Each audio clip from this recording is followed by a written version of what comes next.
Good evening and welcome to the news at 9. I'm Jessica Moore. The strong winds are being blamed for a scaffolding collapse in Manhattan that injured half a dozen people today. One woman was buried underneath falling debris and had to be rescued. TV 1055's Brian Conybeare live for us in SoHo tonight with more on this scary scene. Brian. Well, Jessica, it's still quite windy out here right now, and the scaffolding fell from this building right behind me at the corner of Broadway and Prince Street. Thankfully, New Yorkers immediately jumped in to help pull the most seriously injured woman out.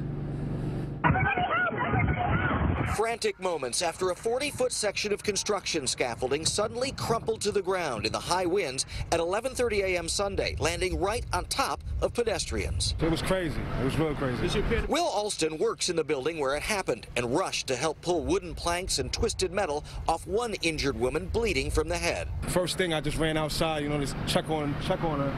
But she was basically hurt really bad. I was pulling some of the scaffold out. The FDNY took 5 others to the hospital with minor injuries, and they confirm the weather is to blame. It's very, very breezy.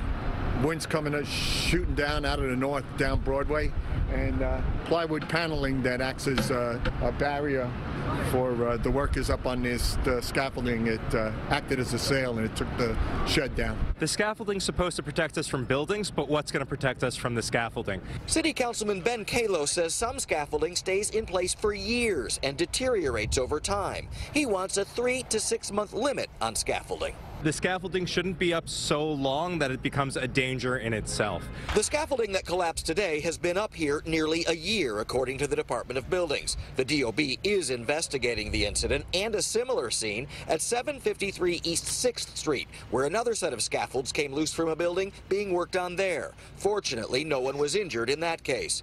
But Will Alston says the SoHo scaffolding looked like an accident waiting to happen. That scaffold's been there for a while and it's been shaking. In the morning, we've seen it shaking a little bit, but yeah, it just basically gave out, It's not clear how often these sites are actually inspected. The Department of Buildings tells us the scaffolding here does remain in place and has been secured to the building. All the debris has now been removed. With all the pedestrian traffic here in this area, there's a subway stop right here. One firefighter told me it's amazing that more people weren't injured when all that came tumbling down. Reporting live in SoHo, Brian Conybeare, TV 1055. Amazing indeed. Thanks, Brian.